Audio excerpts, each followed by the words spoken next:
केवल तुम्हारा कर्म करने पर अधिकार है, फल पर नहीं। फल की इच्छा मत करो, फल वो भगवान देख रहे हैं। आप कर्म कर रहे हो, उस कर्म का प्रतिकूल फल आया, शांत, दुखी नहीं होना, असफलता नहीं मानना। वो कर्म भगवत प्रसन्नता के लिए कर रहे हो, तो ये प्रतिकूलता उसका फल नहीं हुई। ये प्रतिकूलता किसी पाप का नाश करके आपको बहुत ऊंची भूमिका पे ले जाएगी। कर्म कर रहे हो, अनुकूल फल आ गया, सम्मान मिला, अंदर से स्वीकार मत करना। अगर कामना की हो फल की तो अच्छा लगने लगेगा, स्वीकृति बन जाएगी। आगे दुख आ रहा है, फिर तुम्हारी श्रद्धा डगमगा जाएगी। कर्म का निष्काम भाव पूर्वक भगवत प्रसन्नता के लिए संपादन होना भगवत प्राप्ति का योग है, और कामना से युक्त होकर करना ये विश्वत है। कर्म जो है मार देगा। दो प्रकार के कर्म, शुभ और अशुभ, ये नाना प्रकार की वृत्तियों में फंसाकर तो जन्म जन्मांतर बार बार चक्र में फंसाए। यही कामना, कर्मकृत कामना और कामनाकृत कर्म, बार बार बार बार। कर्म में विष है कामना, फिर अपने विचारों में विष है, इसको भी निर्विषय करना है, निर्विष करना है। अपने विचारों में अहंकार विष है, नहीं मेरा सिद्धांत है, मैंने ये किया, मैं वो करूंगा, मैं। जांचिएगा, कहीं आपके जो विचार हैं उसमें होना चाहिए गुरु आज्ञा है, शास्त्र आज्ञा है, मैं नहीं। ये जो हो पा रहा है गुरु कृपा है, हरि कृपा है। आपके विचार अहम शून्य होने चाहिए। नहीं, विचारों में विष है, अहम फांस लेगा आपको। बहुत जन्मों से ये सब विष हमें बांधे हुए, एक दो विष थोड़ी, कितने विष खा लिए। तभी तो अशांत, चंचल, संकट भावनाएं, संभावना मात्र से विषाद, उदास, चिंता, शोक, ये सब इसकी लहरें विष की। विचारों में देखते रहिए कहीं अहंकार जनित विष तो नहीं फैल रहा। बड़ी अंतर्मुखता में रहिए। अहम शून्य विचार उठेंगे, विचार रोक नहीं सकते आप, विचार उठेंगे। गंदे विचारों की तरफ से बिल्कुल आपका सपोर्ट नहीं होना चाहिए, ना बुरा लगना चाहिए, वो नष्ट हो जाएंगे। उदासीन होना चाहिए। अच्छे विचारों में भगवत कृपा, गुरु कृपा का दर्शन होना चाहिए, अहम नहीं। जितेंद्रियता, साधुता, भगवत मार्ग की देवी संपदा के सब गुण ये भगवत कृपा से आते हैं, अहंकार से नहीं। अहंकार तो तमोगुण का लक्षण है, आसुरी वृत्ति है। विचारों में अहंकार विष है। सगे संबंधियों में ममता विष है। ममता रहित होकर पूरा विश्व हमारा सगा संबंधी कोई नहीं फांस पाएगा। निर्ममो निरहंकारा भगवान आदेश करते हैं। सगे संबंधियों में क्या विष है? ममता। इस विष को बटोर करके अमृत बना दो, भगवान को अर्पित कर दिया जाता है, तो जो जो विषय भोग हैं सब अमृत हो जाते हैं। इसलिए सबकी ममता ताग बटोरी, मम पद मनहि बांध बरडोरी, मुक्त हो गए। जितने भी रिश्ते नाते सगे संबंधी मित्र आदि हैं, इनमें एक विष है, ममता। ममता प्रिया प्रीतम के चरणों में, समता सब संसार में खत्म। ममता का प्रभाव। निर्ममो, प्रीति करो, ममता नहीं। करुणा से सबकी सेवा करो, अहंकार नहीं।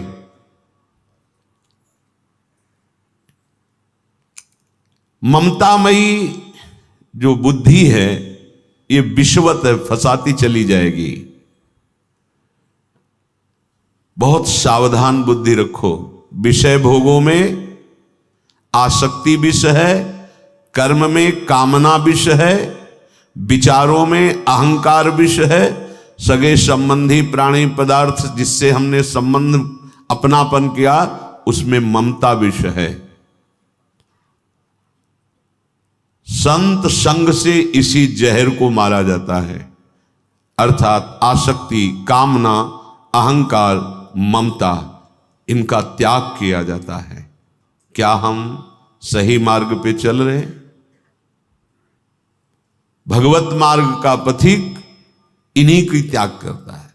विषयों के प्रति आसक्ति का त्याग, कर्म के प्रति कामना का त्याग, विचारों में अहंकार का त्याग, सगे संबंधी प्राणी पदार्थ मित्र दोस्त जो भी, इनमें ममता का त्याग।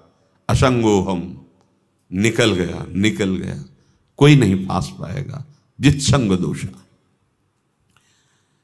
मानव जीवन की सफलता, पूरा जीवन भागवतिक हो जाए, भगवतमय हो जाए। अगर ये नहीं हुआ तो चाहे जितनी उन्नति और सफलता कर लो, असफलता ही है। क्योंकि जब शरीर छूटेगा तो कुछ तुम्हारे साथ नहीं। जिसको ये निश्चय हो गया कि हमारे यहां आने का मृत्यु लोक में एक ही कार्य है, भजन करते हुए भगवत प्राप्ति करना। दूसरे कार्य जो है भगवान की आज्ञा का पालन करने के लिए कर रहे हैं, उनकी प्रसन्नता के लिए। पर हमारा प्रधान कार्य है नाम जप करते हुए भगवत प्राप्ति करना। जो ऐसे भाव वाला होता है वो जगत में विचरता हुआ भी स्मृतिवान रहता है। व्यवहार में कार्य कर्तव्य करते हुए भी वो भगवत स्मृति परायण रहता है, क्योंकि उसका लक्ष्य है, हमारा प्रधान कार्य है भगवान की प्राप्ति, और वो होती है भजन से, और भजन का स्वरूप है निरंतर नाम।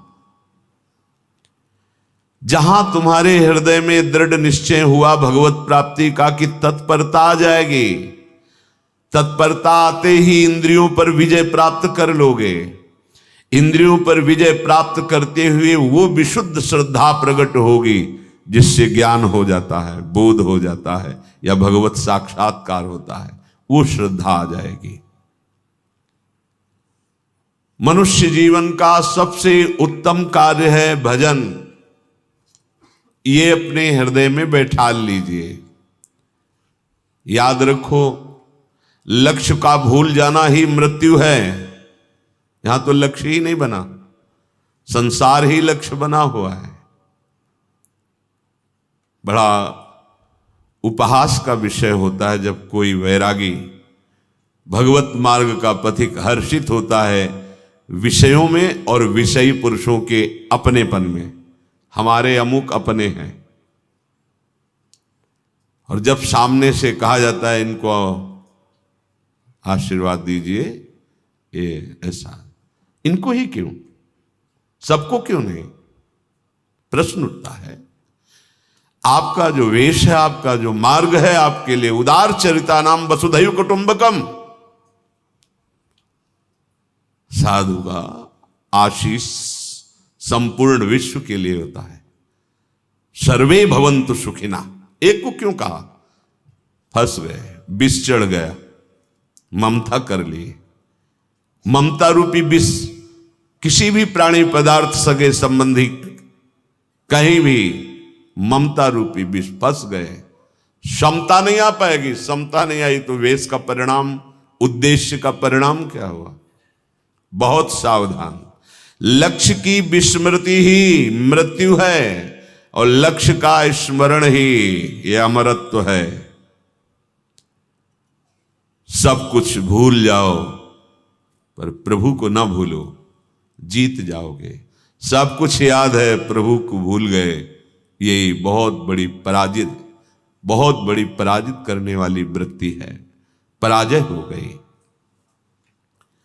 प्रभु के नाम का निरंतर जप जहां तक बन सके, मन के कूड़े करकट को निकालने के लिए बहुत समर्थ है ये नाम। जहां तक बन सके अधिक से अधिक नाम जपने के लिए भरते जाओ अपने मन में नाम को। खाली होता जाएगा विषय प्रपंच। प्रार्थना कर रहा हूं, तुम्हारा जीवन बीतता जा रहा है, काल नजदीक है। तुम्हें पता नहीं है कि तुम्हारी अब कितनी श्वासें बची हैं। भजन को कल के लिए मत टालो। काल करे सो आज कर, आज करे सो अब, पल में परले होगी, बहुर करोगे कब, पता नहीं कौन सी श्वास आखिरी श्वास हो। इसलिए भजन में प्रमाद नहीं। हम बहुत बातें करते हैं, सुनते भी बहुत हैं, पढ़ते भी बहुत हैं, बुद्धि में भी समझ में आ गया है, पर वो दूसरों को समझा रहे हैं। खुद अंदर से ये बात समझ में नहीं आई कि निरंतर भजन करना हमारे जीवन का लक्ष्य है। जो स्वयं अपने जीवन को देख नहीं रहा है, निरीक्षण नहीं कर रहा, और शास्त्रों का ज्ञान है केवल दूसरे के सुनाने के लिए, तो जैसा भोगी पुरुष की गति ऐसी उसकी गति, कोई अंतर नहीं पड़ने वाला। इस त्रुटि को दूर करो। महापुरुष किसी का पक्ष नहीं लेते, निष्पक्ष होकर बोलते हैं। जहां तक प्रभु से कुछ भी अलग तुम्हें सुख देने वाला है, तब तक अज्ञान है अज्ञान, चाहे जितना ज्ञान बोल लो। प्रभु से अलग कुछ भी सुखद लग रहा है यहां से लेकर ब्रह्मलोक तक, अज्ञान ही अज्ञान। आ ब्रह्म स्तंभ पर्यंतम सर्वम मायामयम जगत, सत्यम सत्यम पुनः सत्यम, हरिर्नामयु केवलम। नाम चल रहा है तो सत्य में स्थित हो। नाम छूटा क्यों? कुछ वस्तु सुखद लगी, कोई भोग सुखद लगा, कोई पद सुखद लगा, कोई पदार्थ, कोई धन संपत्ति, मान प्रणाम नमस्कार, कुछ सुखद लगा तो नाम छूट जाएगा। पकड़ लो बात। प्रभु से अलग कुछ भी सुखद लगा, नाम छुड़वा देगा। माया बहुत प्रबल है। प्रभु से अलग कुछ भी सुखद लग रहा है तो अज्ञान ही है अज्ञान। जितना अधिक चिंतन करोगे प्रभु का, उतना ही ये दोष मिट जाएगा। बड़े से बड़ी पदवी, बड़े से बड़ा भोग, बड़ी से बड़ी वस्तु तुम्हें हर्षित नहीं कर पाएगी। जब हर्ष नहीं तो फिर शोक नहीं। भगवान कह रहे, यो न हृष्यति न द्वेष्टि न सोचति न कांक्षति, शुभाशुभ परित्यागी भक्तिमान यह स मे प्रिय।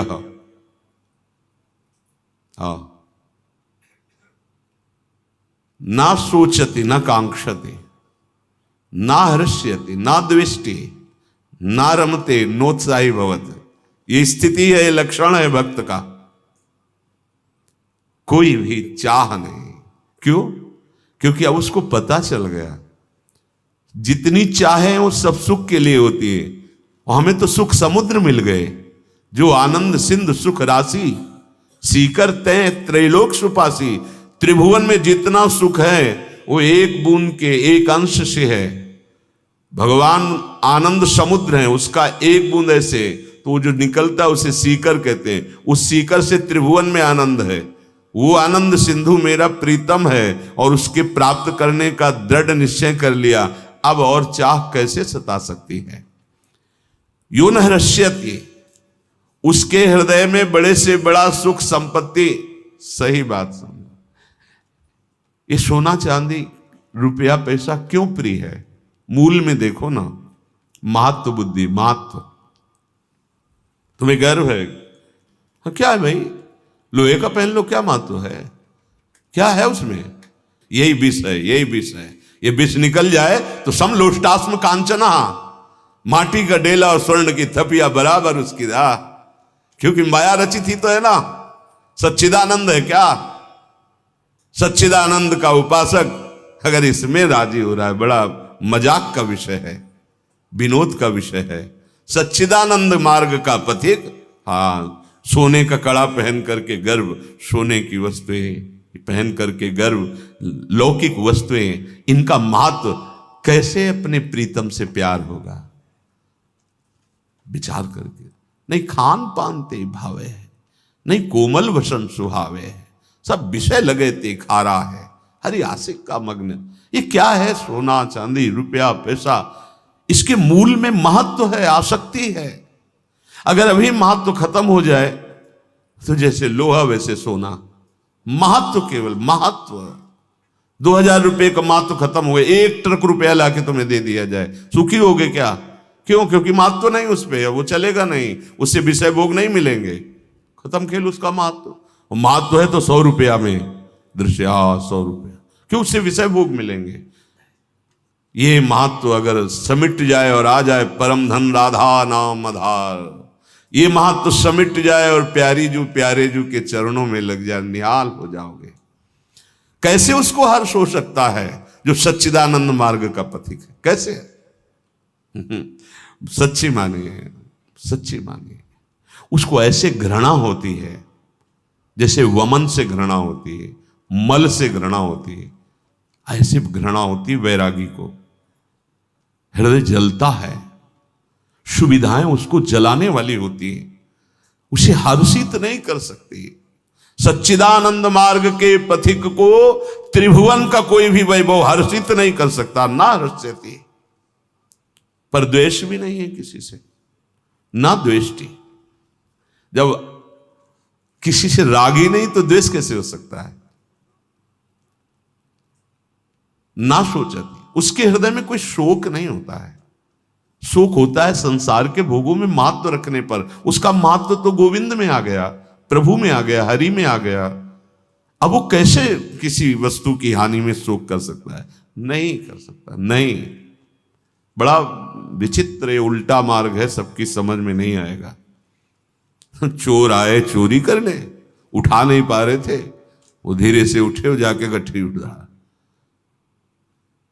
चोर ने सर पे गठरी रखे, देखा कि तो अमुक महान भागवत है, इन्हीं की तो चोरी कर रहे थे। चरणों में महाराज बोले, भैया भगवान आज आपको ये वस्तुएं लेने के लिए भेजा है, आप ले जाओ, हमें हरि दे देगा जब आप।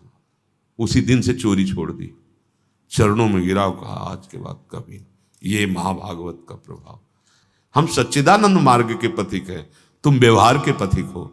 गुण और दोष का दर्शन मायाकृत है, और जो गुण दोष से परे तत्व है वो भगवान सब में। जैसे एक ही बिजली इतनी बढ़िया शीतलता एसी में देती, एक ही बिजली फ्रिज में कितना पानी को ठंडा करके एकदम, और वही हीटर आग पैदा करती है, छू जाए मृत्यु बन जाती है। वही बिजली कितनी जगह किस किन रूपों में वही प्रकाश दे रही हुई। तो आप कभी निषेध किए क्या कि बिजली तो प्रकाशवान है, ये ऐसा कैसे हो सकती है? अज्ञानी हो इसलिए। यंत्रों के प्रभाव से बिजली का प्रभाव बदलता दिखाई दे रहा है, क्रिया बदलती दिखाई दे रही है। गड़ासा भी चला रही बिजली, पानी भी निकाल रही है बिजली, पूरा जीवन का योग बना रही, और जीवन को नष्ट भी कर देती है बिजली। है ऐसे छू गया, और हाई वोल्ट है, वोल्टेज कहते हैं, हाई वोल्टेज, ऐसे फट गया, आग लग गई, पूरा शरीर जिंदा जल गया, आदमी जिंदा। कौन है ये? बिजली। नींद नहीं आ रही, एसी चल रही आराम से, कौन है ये? बोले बिजली। वही सच्चिदानंद सृजन पालन संहार। ये यंत्रों की खोपड़ी के प्रभाव से वो राक्षसी भाव प्रकट हो रहा है, रजोगुणी भाव प्रकट हो रहा है, सतोगुणी भाव। लेकिन जहां पावर से प्रकट हो रहा है, पावर कौन है? वो भगवान है।